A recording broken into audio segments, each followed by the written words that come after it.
Hello everyone, I am Rajesh Sharma. Welcome all of you in my channel Study Time. Today we will learn the consolidated study of all the tenses.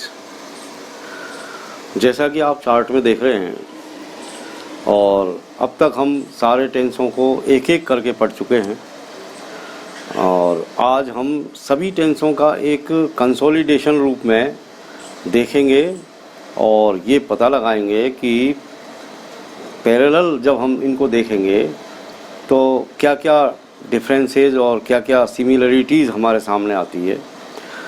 मैं समझता हूँ कि इस तरह जब हम एक साथ सारे टेंसों का अध्ययन करेंगे तो सारे टेंसों के बारे में हमको बेहतर जानकारी हो सकेगी और बेहतर समझ हमारे अंदर विकसित होगी।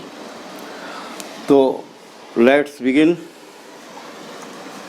जैसा कि हमने देखा है और आप मेरे जो वीडियोस देखते आ रहे हैं, एक एक करके मैंने सारे टेंस पढ़ाए हैं, तो आप भी सभी टेंसों को पढ़ चुके हैं और अब हम एक साथ ही सब सारे टेंसों को देखेंगे कि भाई तीन तरह के टेंस होते हैं, प्रेजेंट टेंस, पास्ट टेंस और फ्यूचर टेंस।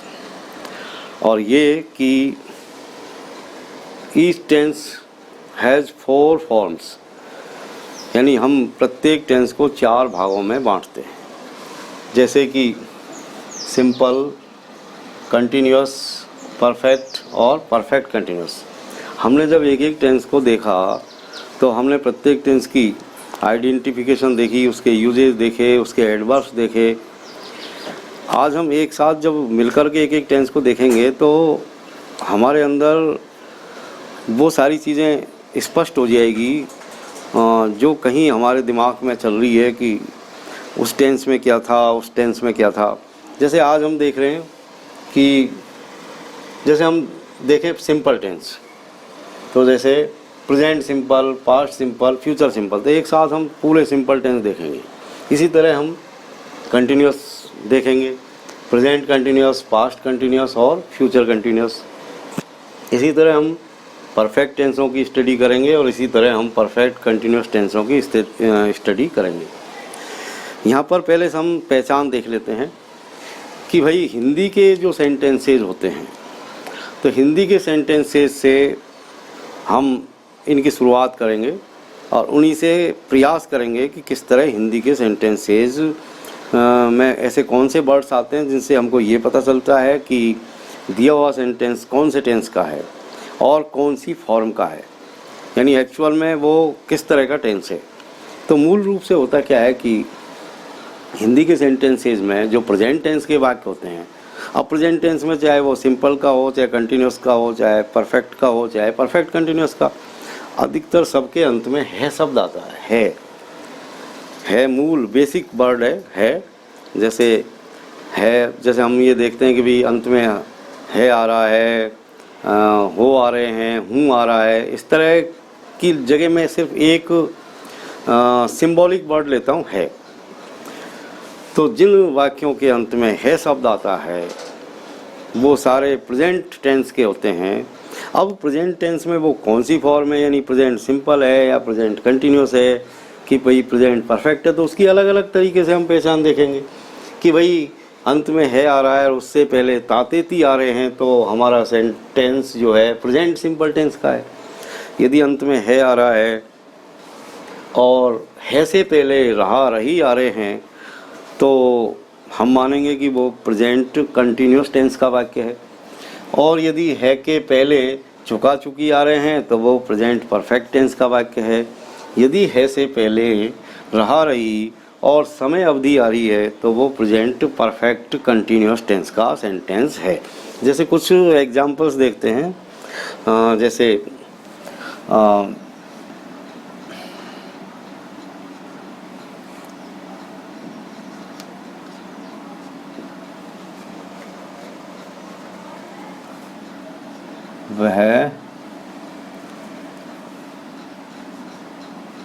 वह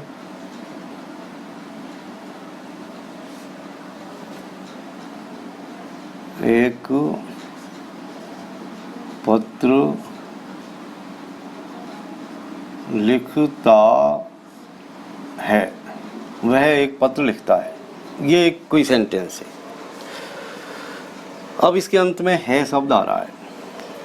है शब्द आ रहा है, इसका मतलब ये प्रेजेंट टेंस का वाक्य है आ रहा है, तो ये प्रेजेंट टेंस का वाक्य है। अब है से पहले ता शब्द आ रहा है, ता, इसका मतलब ये सिंपल टेंस का वाक्य है, यानी प्रेजेंट सिंपल टेंस का वाक्य हो गया। इसी तरह जैसे हम देखते हैं कि वह एक पत्र लिख रहा है, ये कोई सेंटेंस है। यहाँ भी हम ये देखते हैं कि भाई अंत में है शब्द आ रहा है, तो प्रेजेंट टेंस का वाक्य है, और इससे पहले रहा रही आ रहा है, इसका मतलब कंटिन्यूअस है, क्योंकि कंटिन्यूअस की पहचान रहा रही है।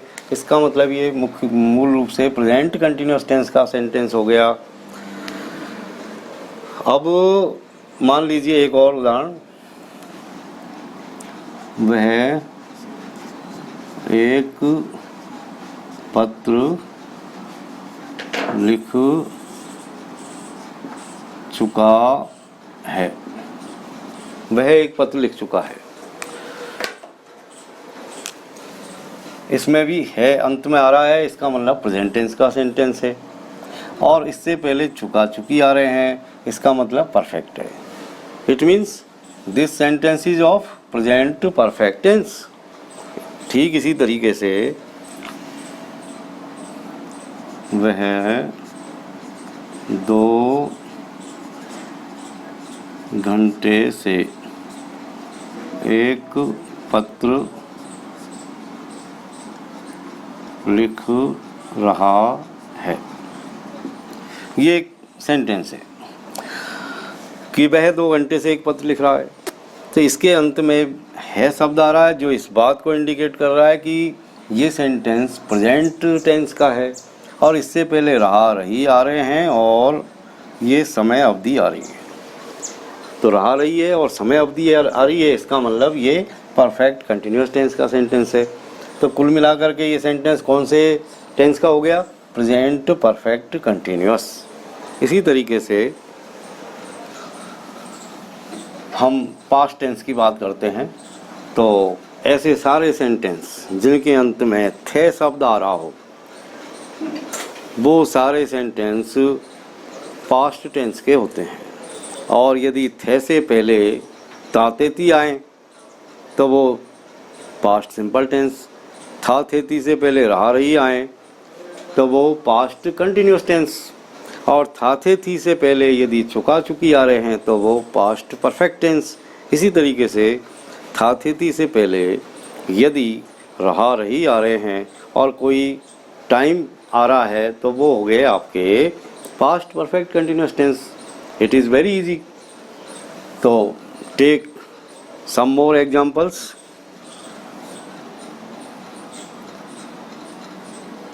उसने एक पत्र लिखा था। इस सेंटेंस की बात करेंगे। उसने एक पत्र लिखा था या वह एक पत्र लिखता था, बात एक ही है। यानी इसको हम इस तरह भी कह सकते हैं कि वह एक पत्र लिखता था, इसको हम इस तरह भी कह सकते हैं कि उसने एक पत्र लिखा था, और यदि इसमें हम एडवर्ब भी जोड़ना चाहें तो ये भी कह सकते हैं कि उसने कल एक पत्र लिखा था। तो इसके अंत में थे शब्द आ रहा है जो इस बात को इंडिकेट कर रहा है कि this sentence is of past tense, और पास्ट में सिंपल टेंस का वाक्य है। इसका मतलब ये पास्ट सिंपल टेंस का सेंटेंस हो गया। एक और उदाहरण लीजिए, एक एग्जांपल।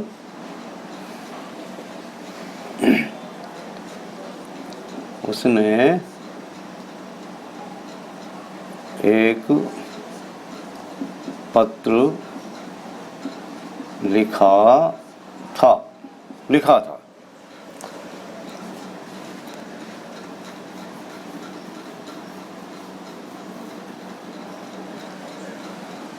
वह एक पत्र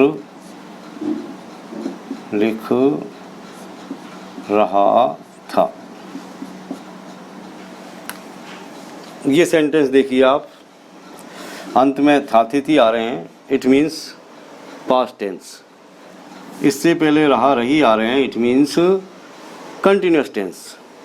तो ये सेंटेंस पास्ट कंटिन्यूस टेंस का हो जाता है अपनी पहचान के अनुसार। वन मोर एग्जाम्पल,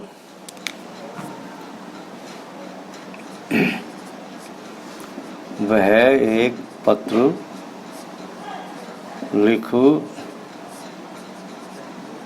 चुका था। अब जैसे हम इस सेंटेंस की बात करेंगे तो इसमें अंत में था तिथि आ रहे हैं, it means this sentence is of past tense. और इससे पहले चुका चुकी आ रहे हैं, it means it belongs to perfect form of tenses.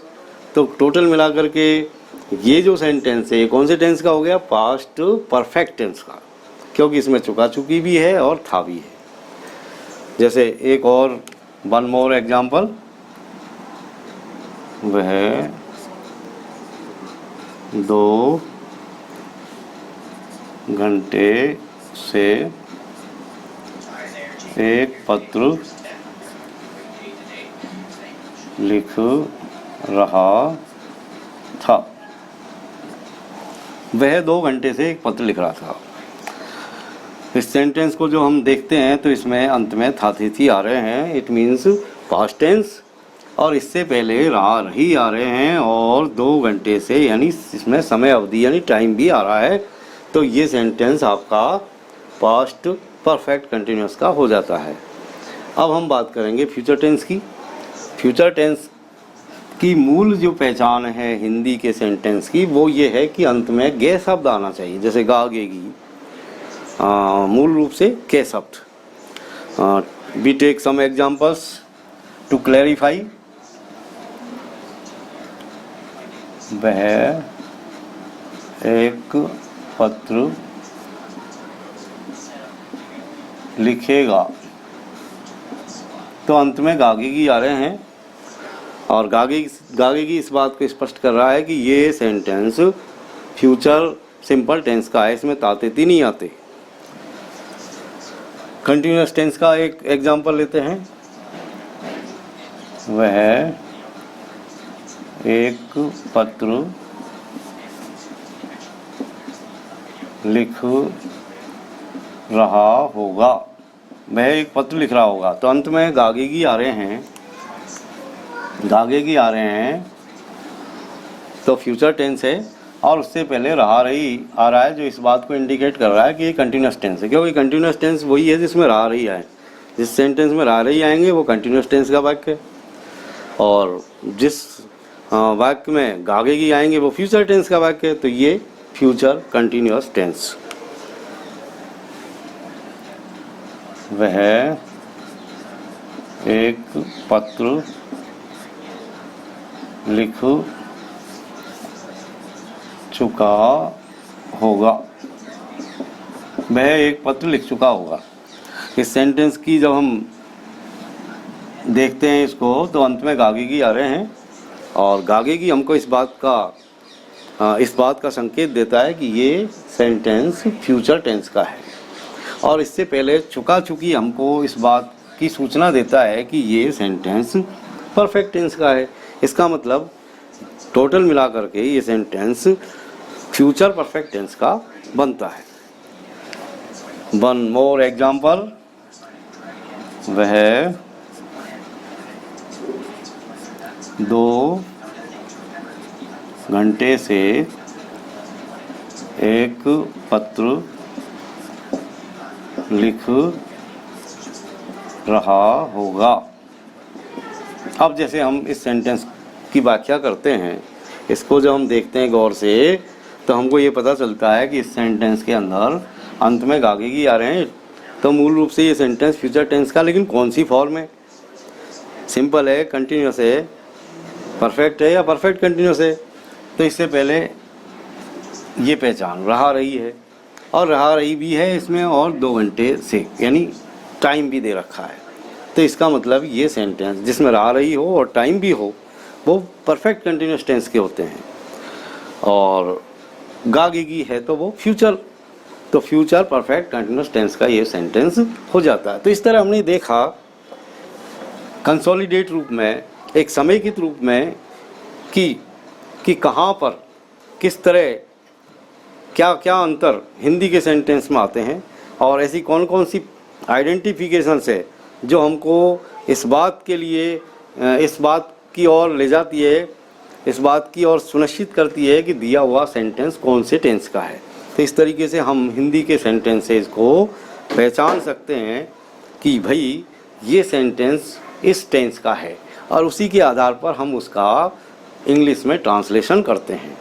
अब ट्रांसलेशन करने के लिए भी हम एक बार फिर इन सभी को देखेंगे। जैसे सबसे पहले हम सिंपल टेंस की बात करेंगे कि भाई प्रेजेंट सिंपल टेंस के अंदर जब हम ट्रांसलेशन करते हैं तो किस तरह का फार्मूला यानी स्ट्रक्चर हम काम में लेते हैं। तो इसका स्ट्रक्चर होता है, सबसे पहले सब्जेक्ट लिखते हैं और सब्जेक्ट से पहले सब्जेक्ट के बाद में मेन वर्ब में एस या ई एस, मेन वर्ब में एस या ई एस लगाते हैं और ऑब्जेक्ट लिखते हैं। ये स्ट्रक्चर है प्रेजेंट सिंपल टेंसों को बनाने की। सब्जेक्ट मेन वर्ब और मेन वर्ब में एस या E S. S E S किन कंडीशंस में लगाते हैं ये हम पहले वीडियोस में मैं आपको बता चुका हूँ, लेकिन फिर भी एक बार देखें।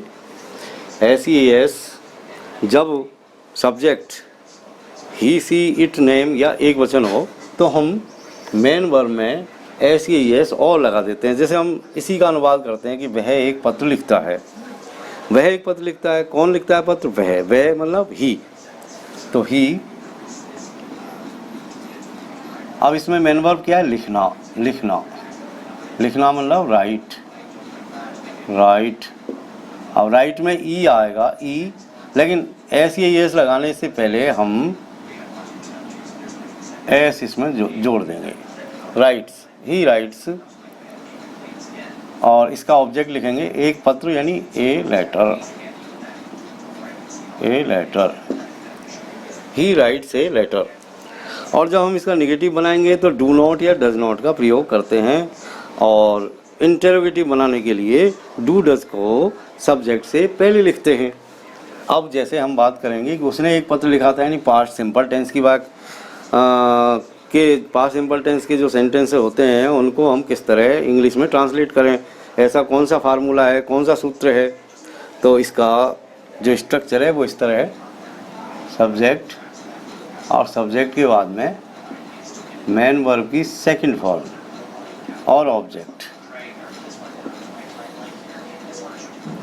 सब्जेक्ट, मेन वर्ब की सेकंड फॉर्म और ऑब्जेक्ट। तो इसमें सबसे पहले हम सब्जेक्ट लिखेंगे, उसने एक पत्र लिखा था, उसने मतलब ही, तो ही लिखना ये इसकी वर्ब है और इसकी सेकंड फॉर्म लिखनी है, यानी राइट की सेकंड फॉर्म लिखनी है, तो रोट, तो ही रोट। फिर ऑब्जेक्ट लिखेंगे एक पत्र, ए लेटर।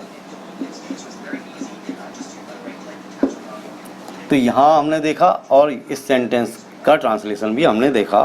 अब हम इसका यानी फ्यूचर सिंपल टेंस का ट्रांसलेशन करेंगे और इसका सूत्र भी यानी इसका फार्मूला भी देखेंगे।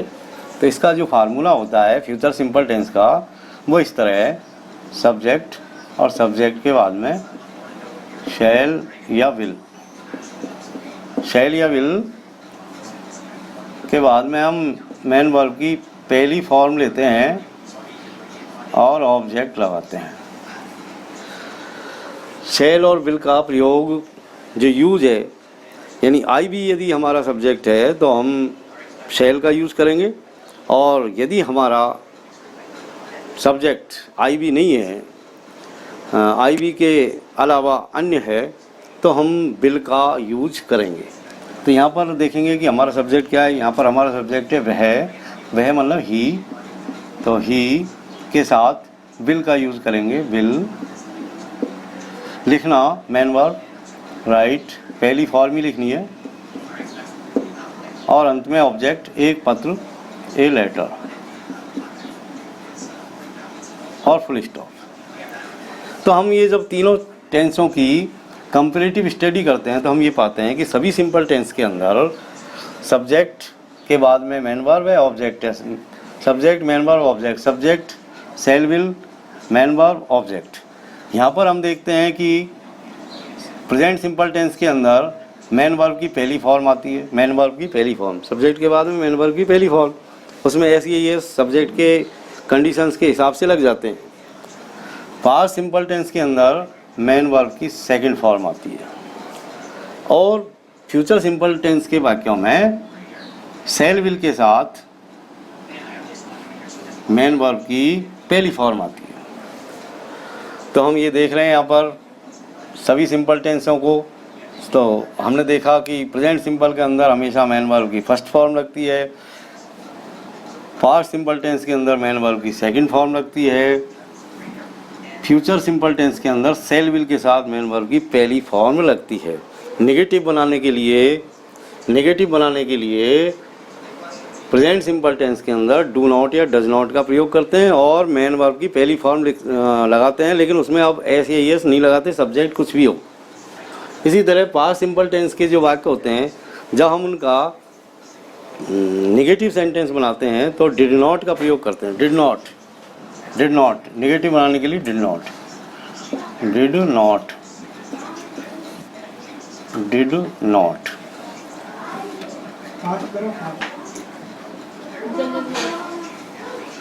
नॉट का प्रयोग करते हैं। लेकिन जब डिड नॉट आ जाता है तो जो मेन वर्ब की सेकंड फॉर्म है उसको पहली फॉर्म में लिखते हैं। जैसे इसी को हम देखें कि भाई ही रॉट ए लेटर और इसका नेगेटिव बनाएंगे तो ये हो गया he did not write a letter.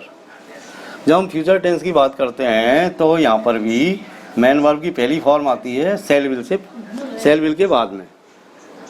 Subject यदि आई भी है तो सेल, सब्जेक्ट यदि आई भी नहीं है तो विल। हम कंटिन्यूस टेंसों को देखेंगे। सबसे पहले प्रेजेंट कंटिन्यूस टेंस का जो फार्मूला है वो इस तरह है, सब्जेक्ट के बाद में हेल्पिंग वर्ब। अब इसकी हेल्पिंग वर्ब कौन कौन सी है ऊपर लिखी हुई है, ये हेल्पिंग वर्ब है प्रेजेंट टेंस की इज, एम, आर। एक वचन करता हो तो इज लगाते हैं, बहुवचन हो तो आर लगाते हैं। यदि हमारा सब्जेक्ट आई है तो हम एम लगाते हैं। इसके बाद में मेन वर्ब में आईएनजी लगाते हैं और मेन वर्ब में आईएनजी के बाद में ऑब्जेक्ट लिखते हैं। अब जैसे इस सेंटेंस का जब हम ट्रांसलेशन करेंगे इंग्लिश में तो इस तरह होगा। सबसे पहले subject he, helping verb he, एक वचन है, सिंगुलर नंबर है तो इज, मेन वर्ब में आईएनजी लगाइए, लिख रहा, लिखना मतलब राइट में ING writing, object a letter. जब इसका नेगेटिव बनाएंगे तो इज और राइट यानी मेन वर्ब और हेल्पिंग वर्ब के बीच में नॉट और लगा देंगे तो he is not writing a letter. जब हम पास्ट कंटिन्यूस टेंस को देखेंगे तो सेम फार्मूला यहाँ पर अप्लाई होता है, वही सब्जेक्ट और सब्जेक्ट के बाद में हेल्पिंग वर्ब के बाद मेन वर्ब में आईएनजी लगेगी और इसके बाद में ऑब्जेक्ट हम लिखेंगे। अब इसकी जो हेल्पिंग वर्ब है इसकी डिफरेंट है, वाज और वर्ब। यहाँ पर पास्ट टेंस यानी था, थी और आ रहे हैं तो पास्ट कंटिन्यूस टेंस है और जब हम इसका अनुवाद करेंगे तो वाज वर्ब हेल्पिंग वर्ब का यहाँ पर यूज़ करेंगे। यदि हमारा सब्जेक्ट सिंगुलर नंबर है तो वाज लगाएंगे, यदि हमारा सब्जेक्ट प्लूरल नंबर है तो हम वर्ब का यूज करेंगे। तो यहाँ पर सब्जेक्ट ही तो ही के लिए वाज एक वचन है यानी सिंगुलर नंबर है, ही वाज, लिख रहा, राइटिंग ए लेटर,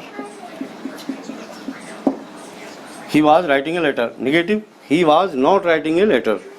और यदि वाज को हम सब्जेक्ट से पहले यानी हेल्पिंग वर्ब को सब्जेक्ट से पहले रखते हैं तो सेंटेंस इंटरोगेटिव बन जाता है, जैसे was he writing a letter.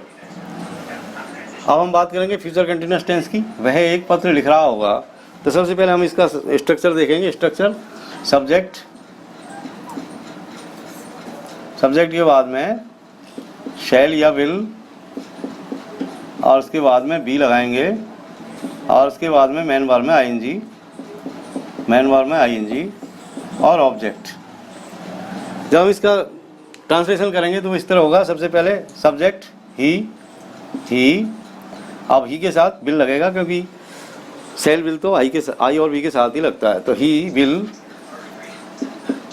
B, main verb में आईएनजी, राइट में आईएनजी लगाएंगे, राइटिंग, ही विल बी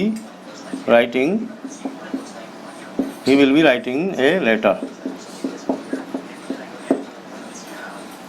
इसका नेगेटिव बनाएंगे तो विल और बी के बीच में, यानी सेल विल और बी के बीच में नॉट और लगा देंगे, जैसे he will not be writing a letter. Interrogative बनाने के लिए सेल विल को सब्जेक्ट से पहले हम प्लेस करेंगे। तो जैसे इसका हम बनाते हैं तो will he be writing a letter. अब हम बात करेंगे परफेक्ट टेंसों की। सबसे पहले प्रेजेंट परफेक्ट टेंस, और ये इसका यहाँ पर एग्जाम्पल है। वह एक पत्र लिख चुका है या उसने एक पत्र लिख लिया है, बात एक ही है। जब इसका हम अनुवाद करते हैं तो ये स्ट्रक्चर काम में लेते हैं। सब्जेक्ट हैज या हैव, और उसके बाद में मेन वर्ब की थर्ड फॉर्म ऑब्जेक्ट।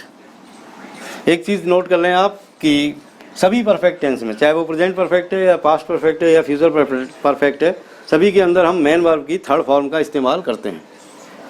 और जब हम इसको ट्रांसलेट करेंगे तो सबसे पहले सब्जेक्ट यानी ही। अब हैज और हैव, यदि हमारा सब्जेक्ट सिंगुलर नंबर है तो हम हैज अप्लाई करेंगे, and if be our subject is subject in plural number we apply have. तो ही के साथ हैज, ये सिंगुलर नंबर है, तो ही हैज लिख चुका, यानी क्रिया लिखना है तो उसकी थर्ड फॉर्म हमको लगानी है। तो राइट की थर्ड फॉर्म लगाएंगे रिटर्न, तो he has written a letter. Negative बनाएंगे तो he has not written a letter, और जब हम इसका इंटरोगेटिव बनाएंगे तो हैज़ को पहले ले आएंगे, यानी has he written a letter. अब वह एक पत्र लिख चुका था, इसको पास्ट परफेक्ट टेंस का ये सेंटेंस है, इसको जब हम ट्रांसलेट करेंगे तो ये फॉर्मूला हमें अप्लाई करेंगे। सब्जेक्ट हैड, मैन वर्ब की थर्ड फॉर्म ऑब्जेक्ट। सबसे पहले सब्जेक्ट ही हैड, यहाँ पर कोई ऑप्शन नहीं है, सिर्फ हैड ही आता है, जैसा कि हम देख रहे थे प्रेजेंट परफेक्ट टेंस के अंदर हैज़ या हैव में से एक चीज़ हमको चूज करनी थी, और यहाँ पर इस तरह की कोई कंडीशन नहीं है। तो हैड सभी के लिए, सब्जेक्ट आपका कुछ भी हो, तो ही हैड, मैन वर्ब की थर्ड फॉर्म लगानी है जो सभी में कॉमन है। सभी परफेक्ट टेंसों के अंदर मैन वर्ब की थर्ड फॉर्म आती है। लिख चुकना, यानी राइट की थर्ड फॉर्म रिटर्न, और अंत में ऑब्जेक्ट एक पत्र ए लेटर। नेगेटिव बनाएंगे तो he had not written a letter. Interrogative बनाएंगे तो हैड को हम सब्जेक्ट से पहले प्लेस करेंगे, had he written a letter. अब now we look this sentence future perfect tense. जब हम इसको ट्रांसलेट करेंगे इन इंग्लिश तो we use this formula. Subject shall या विल हैव, मैन वर्ब की थर्ड फॉर्म ऑब्जेक्ट। ये फार्मूला हम यहाँ पर अप्लाई करेंगे। कंडीशन वही है, सब्जेक्ट यदि आई भी है तो सेल लगाएंगे, सब्जेक्ट यदि आई भी नहीं है तो we use will. First of all we write subject ही के साथ विल, हैव,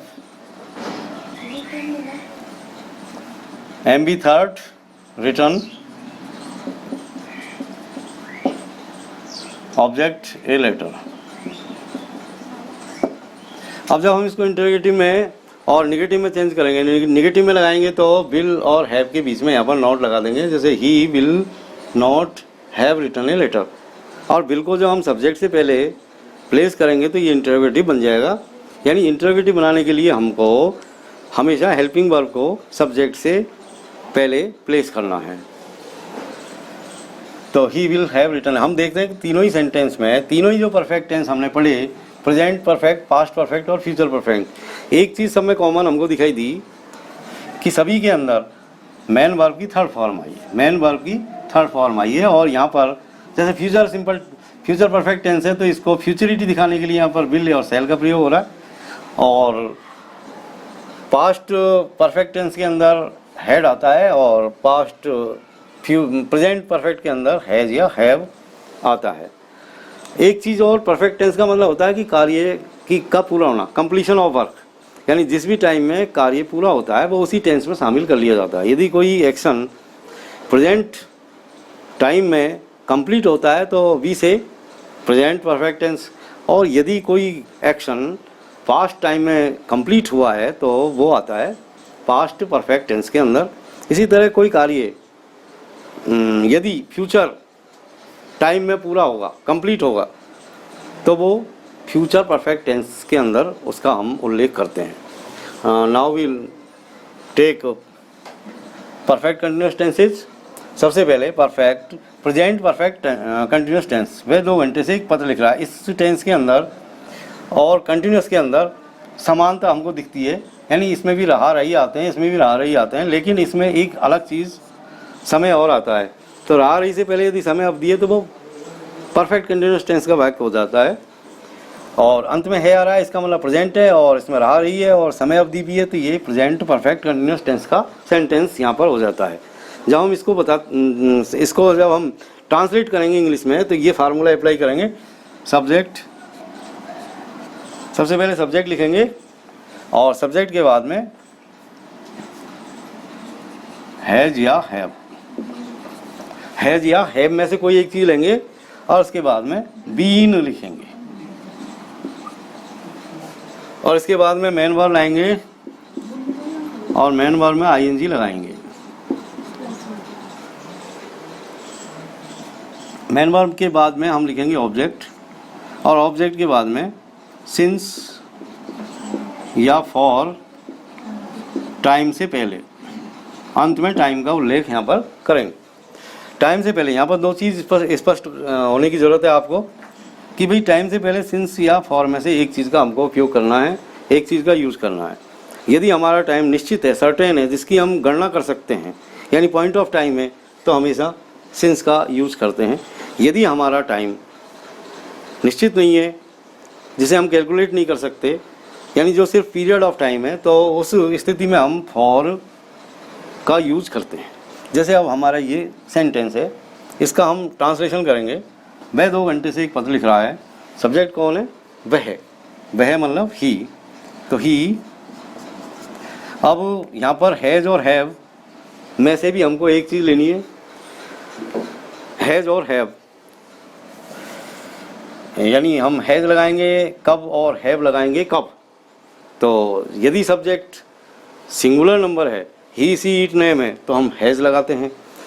यदि सब्जेक्ट प्लूरल नंबर है, यानी आई वी यू दे है, तो हम हैव का यूज़ करते हैं। यहाँ पर हमारा सब्जेक्ट वह ही सिंगुलर नंबर है तो हैज, तो he has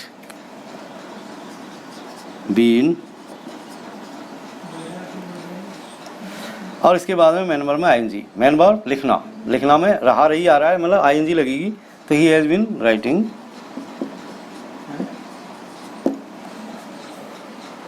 he has been writing.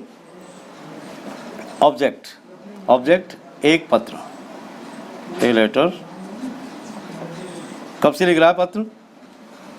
2 घंटे से, 2 घंटे, सॉरी फॉर इंटरप्शन।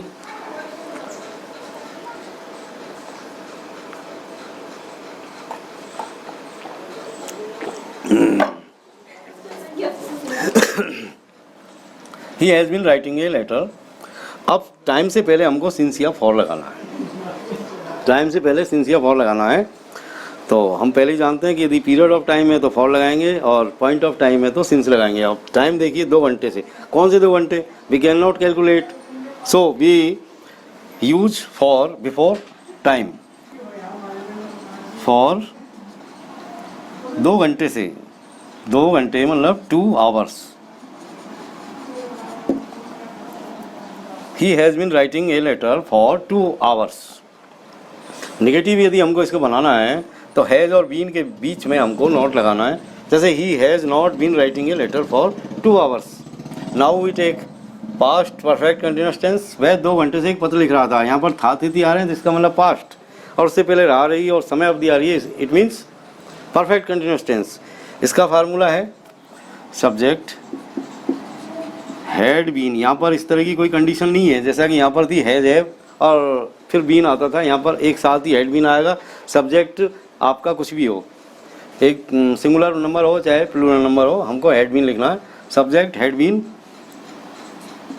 और फिर मेन वर्ब में आईएनजी, और सारी चीज़ें एक जैसी है, यानी यहाँ पर भी मेन वर्ब में आईएनजी है, यहाँ पर भी मेन वर्ब में आईएनजी है, उसके बाद ऑब्जेक्ट है, और ऑब्जेक्ट के बाद में वही टाइम से पहले सिंस या फॉर आपको लगाना है, सिंस या फॉर, और उसके बाद में टाइम। वह 2 घंटे से एक पत्र लिख रहा था। Subject he had been, main verb में आईएनजी राइटिंग ए लेटर। समय अवधि, समय से पहले फॉर और सिंस में से एक चीज़ लेनी है, और हमारा जो टाइम पीरियड है, जो टाइम अवधि दे रखी है वो अनिश्चित है, अनसर्टेन है, तो फॉर 2 घंटे से 2 आवर्स। तो here it is your sentence come to future perfect continuous tense. वह 2 घंटे से एक पत्र लिख रहा होगा। सबसे पहले हम इसका फार्मूला लिखते हैं, सब्जेक्ट और सब्जेक्ट के बाद में शैल या विल लिखेंगे, क्योंकि शैल और विल से ये सुनिश्चित होगा कि ये फ्यूचर टेंस का वाक्य है। शैल विल और उसके बाद में हैव बीन। सब्जेक्ट कुछ भी हो, सबके साथ हमको हैव बीन लगाना है। यहाँ पर हैज और हैव जैसी कोई बात नहीं है। सब्जेक्ट शैल विल और उसके बाद में हैव बीन, और हैव बीन के बाद में मेन वर्ब में आईएनजी। उसके बाद में हम ऑब्जेक्ट लिखेंगे, ऑब्जेक्ट के बाद में टाइम से पहले सिंस या for.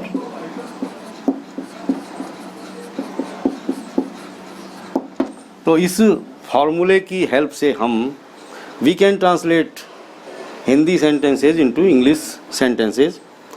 Now we translate this sentence. वह 2 घंटे से एक पत्र लिख रहा होगा। Subject, your subject is he, तो ही के साथ विल, आई भी होता तो सेल लगाते, तो he will have been, main verb में आईएनजी लगाएंगे, राइटिंग, ऑब्जेक्ट लिखेंगे ए लेटर। टाइम से पहले सिंस और फॉर का यूज करेंगे। Time, your time is uncertain, so we use for before time. For 2 घंटे से 2 आवर्स। तो इस तरीके से हमने परफेक्ट कंटिन्यूस टेंसेस के बारे में भी देखा, और तीनों ही परफेक्ट टेंसेस को जब हम पैरेलल रूप से देखते हैं तो हम ये पाते हैं कि सभी के अंदर मेन वर्ब में आईएनजी है, सभी के अंदर बीन आता है, सभी के अंदर टाइम से पहले सिंस या फॉर लगता है।